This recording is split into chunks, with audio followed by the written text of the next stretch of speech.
India और अफगानिस्तान के बीच में इस समय चल रही है 3 मैचों की T20I सीरीज, जिसके 2 T20 के मुकाबले टीम इंडिया अपने नाम करके सीरीज में 2-0 से बढ़त बढ़ा चुकी है। ये सीरीज अपने नाम कर चुकी है।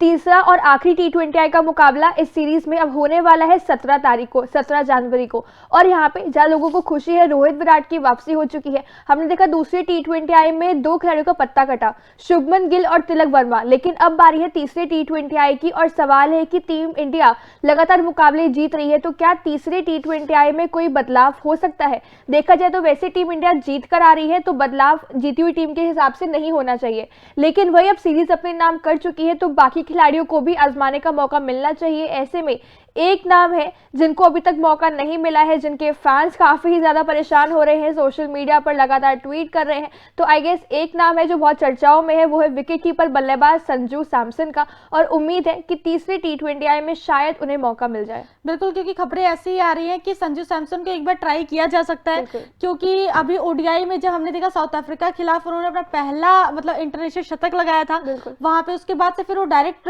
ड्रॉप कर दिए गए। यहाँ पे आए अफगानिस्तान के खिलाफ उनका मतलब चयन हुआ, ऐसा माना जा रहा था कि उनको नहीं रखा जाएगा स्क्वाड में, लेकिन फाइनली उन्हें रखा गया स्क्वाड में, लेकिन उनके ऊपर तरजीह दी गई जितेश शर्मा को। जितेश शर्मा ने पहले T20I में 31 रन बनाए थे, दूसरे में वो खाता भी नहीं खोल पाए, तो ऐसे माना जा रहा है क्योंकि जितेश शर्मा इतना ज्यादा इंप्रेस नहीं किया। ऐसा नहीं है कि उन्हें मौके नहीं मिले, लेकिन अब मैनेजमेंट तीसरे T20I में संजू सैमसन को मौका देकर देखना चाहती है एक बार। बिल्कुल, कहीं ना कहीं अगर देखा जाए संजू सैमसन की विकेट कीपिंग काफी अच्छी है। बल्लेबाजी में ऑब्वियसली अगर कहेंगे T20I में उनके आंकड़े इतने अच्छे नहीं माने जाते जिस तरह का उनका फॉर्म ODI में माना जाता है। ODI का उनका शतक आने के बाद ही उनको T20I के स्क्वाड में भी मौका मिला, वरना आई गेस अभी तक उनका नाम कहीं दूर दूर तक T20 इंटरनेशनल में तो बिल्कुल भी नहीं था, क्योंकि ये सीरीज T20 वर्ल्ड कप के लिहाज से बहुत इंपॉर्टेंट थी और संजू का नाम नहीं आ रहा था, लेकिन उन्हें मौका दिया गया। लेकिन फिर भी प्लेयर में जो मौका मिला वो जितेश शर्मा को मिला। जितेश शर्मा इतना प्रूव नहीं कर पाए और अब ऐसी कयास लगाई जा रही है कि संजू सैमसन को तीसरी T20I में मौका मिल सकता है। कारण ऑब्वियसली ये कि जितेश ने परफॉर्म इतना नहीं किया और ऊपर से ऑलरेडी सीरीज अपने नाम इंडिया कर चुकी है, तो अब बदलाव कर सके ताकि बाकी प्लेयर्स को भी आजमा सके।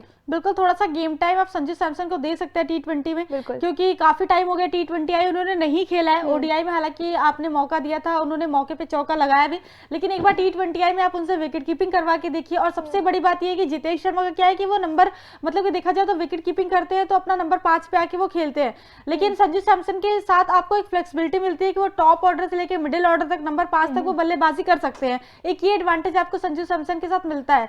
तो अगर ईशान किशन नहीं होते आपके चॉइस विकेट कीपर बल्लेबाज के तौर पे, या फिर जितेश शर्मा नहीं होते हैं, तो आप संजू सैमसन को कंसीडर कर सकते हैं। इस वजह से आपको एक गेम टाइम जो होता है, एक मैच टाइम जो होता है वो देना चाहिए। इस वजह से ऐसी खबरें आ रही कि तीसरे T20I मुकाबले में संजू सैमसन को मौका दिया जा सकता है। बिल्कुल, कहीं ना कहीं संजू को अगर मौका मिलता है तो काफी अच्छी बात होगी उनके लिए भी कि वो अपने आप को प्रूव करें। ऊपर से उनके पास एक ही मौका होगा खुद को प्रूव करने के लिए, और उसके बाद IPL होगा, जिसकी चर्चा चल रही है कि IPL के बेसिस पे सिलेक्शन हो सकता है प्लेयर्स का T20 वर्ल्ड कप 2024 के लिए। अभी हम देख रहे हैं कि ईशान के ऊपर भी अलग ही चीजें चल रही है। ईशान को मौका यहाँ पे फिलहाल मिल नहीं रहा है या वो अवेलेबल नहीं है, क्या चक्कर है, अभी तक कुछ ऑफिशियल आया नहीं BCCI की तरफ से। KL राहुल को इस सीरीज में अभी के लिए रेस्ट दिया हुआ है। T20I के उनको करवाते हैं कीपिंग, यानी अभी तक ये शॉर्ट ही नहीं है। पंत जो मेन प्रायोरिटी होते थे अभी वो इंजर्ड चल रहे हैं। IPL में उनकी वापसी होगी और वर्ल्ड कप का अभी उनका कोई ऐसा पक्का नहीं है और चांसेस है कि वो नहीं ही खेलेंगे। ऐसे में जितेश ने अपने आप को यहाँ पे जो है जब उनको मौका मिला तो वो इतना अपने आप को प्रूव नहीं कर पाए। ऐसे अब संजू सैमसन की बारी है, क्योंकि उनको प्रूव करना बहुत जरूरी है अगर IPL में, वरना आप वापस से देखेंगे अगर राहुल ने प्रूव कर दिया तो उनको मौका मिल जाएगा, ईशान आपके ऑप्शन बन जाएंगे, लेकिन वहां पे वो चीज ना होकर संजू को मौका मिले, इसलिए उनके पास मौका होगा तीसरे T20I में खुद को प्रूव करने का अगर उन्हें मौका मिलता है तो। बिल्कुल, क्योंकि संजू सैमसन की बात करें तो बहुत ही टैलेंटेड बैट्समैन है, सबको ही पता है, और थोड़े से अनलकी भी रहे हैं क्योंकि उनको इतने ज्यादा मौके नहीं मिलते हैं। हालांकि देखा जाए तो काफी टाइम हो गया है टीम इंडिया में डेब्यू किए हुए, आज उन्होंने नहीं किया, काफी टाइम हो गया डेब्यू किए हुए, लेकिन अभी तक मौके बहुत लिमिटेड मिले हैं। कभी मौके का फायदा वो उठा नहीं पाए, कभी ऐसा भी हुआ कि उन्होंने अच्छा परफॉर्म किया तो भी उन्हें ड्रॉप कर दिया गया, क्योंकि कॉम्पिटिशन बहुत ज्यादा इंडियन टीम में, एक के ऊपर एक बल्लेबाज है, एक के ऊपर एक विकेट कीपर बल्लेबाज है। अभी फिलहाल देख लीजिए करंट सिनेरियो में आपके पास 4 विकेट कीपर बल्लेबाज है, KL राहुल है, संजू सैमसन है, जितेश शर्मा है और ईशान किशन है। 4 आपके पास ऑलरेडी है। अब इन चारों में से आप किस एक को बेस्ट मानेंगे, किस एक को आप T20 वर्ल्ड कप में खिलाएंगे, ये देखने वाली बात होगी। लेकिन फिलहाल मुझे लगता है कि संजू सैमसन को आपको मौका देना चाहिए, एक गेम टाइम देना चाहिए जिस हिसाब से, क्योंकि प्रदर्शन भी बहुत ज्यादा थोड़ा मायने रखता है। अगर वो अच्छा प्रदर्शन कर देते हैं तो आप उन्हें T20 वर्ल्ड कप के लिए भी कहीं ना कहीं कंसीडर कर सकते हैं। बिल्कुल, ऊपर से वैसे भी T20 में आपको फास्ट हिटिंग बैट्समैन चाहिए जिनका स्ट्राइक रेट भी अच्छा खासा हो, जो तेज तरार बल्लेबाजी दिखाते हो। और संजू सैमसन ऐसे नहीं है जो कि स्लो खेलने वाले बल्लेबाज, वो है भी ऐसे ही कि अपना पहली बॉल से आके टैकलिंग खेलना शुरू कर देंगे, जिस चीज की टीम इंडिया को इस समय बहुत जरूरत भी है। आपके हमने देखा कि ओपनिंग में हमारे बल्लेबाज है जो तेज तरार बल्लेबाजी दिखाते हैं, लेकिन हमें सेम मिडिल ऑर्डर और लोअर ऑर्डर में भी वैसा ही चाहिए।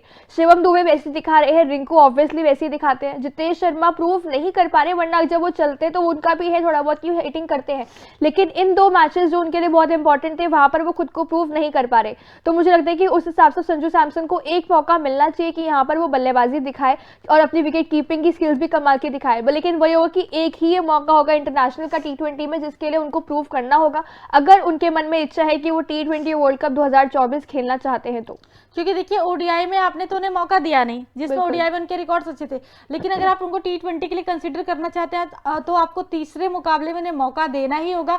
और अगर तीसरे मुकाबले, मुझे लगता मानना है, अगर तीसरे मुकाबले में नहीं दिया मौका संजू सैमसन को, फिर मुझे नहीं लगता कि सिलेक्टर्स उन्हें T20 वर्ल्ड कप के लिए सोच भी रहे होंगे। बिल्कुल, देखिए इसमें एक पॉइंट ऑब्वियसली ये भी आ जाता है कि आपके बहुत सारे मेन प्लेयर जो पता है हमें T20 वर्ल्ड कप खेलने वाले हैं वो भी यहाँ पर नहीं है इस समय। तो उस हिसाब से हो सकता है कि संजू सैमसन को मौका अगर यहाँ नहीं भी मिला तो आईपीएल की परफॉर्मेंस देखकर उन्हें मौका मिल जाए। लेकिन ऑब्वियसली कहीं ना कहीं अगर जिन प्लेयर्स को यहाँ पे मौका दिया गया है वो इसीलिए दिया गया है कि वो यहाँ पर अगर प्रूव करते हैं तो उनके बारे में सोच सकते हैं। मेन प्लेयर्स को इसलिए यहाँ पे चांस नहीं दिया ताकि आपके बाकी जो प्लेयर्स हैं वो अपने आप को प्रूव कर सके। ऐसे में संजू सैमसन को अगर यहाँ मौका ही नहीं मिलता है तो एक बहुत बड़ा आई गेस कहीं ना कहीं एक पता साफ हो ही जाएगा कि भाई पता संजू सैमसन तो नहीं होने वाले हैं पिक्चर में T20 वर्ल्ड कप 2024 के लिए। तो फिलहाल आपका इस मुद्दे पे क्या ओपिनियन है, कमेंट सेक्शन में कमेंट करके हमें जरूर बताएं। और आप क्या चाहते हैं कि तीसरा जो T20 मुकाबला अफगानिस्तान के खिलाफ जो भारतीय टीम खेलेगी उसमें कौन सा विकेटकीपर बल्लेबाज आपको बल्लेबाजी करता हुआ नजर आए, जितेश शर्मा या फिर संजू सैमसन? कमेंट सेक्शन में कमेंट करके हमें जरूर बताएं। तब तक के लिए देखते रहिए तूफान स्पोर्ट्स को लाइक शेयर एंड सब्सक्राइब करना बिल्कुल भी मत भूलिए।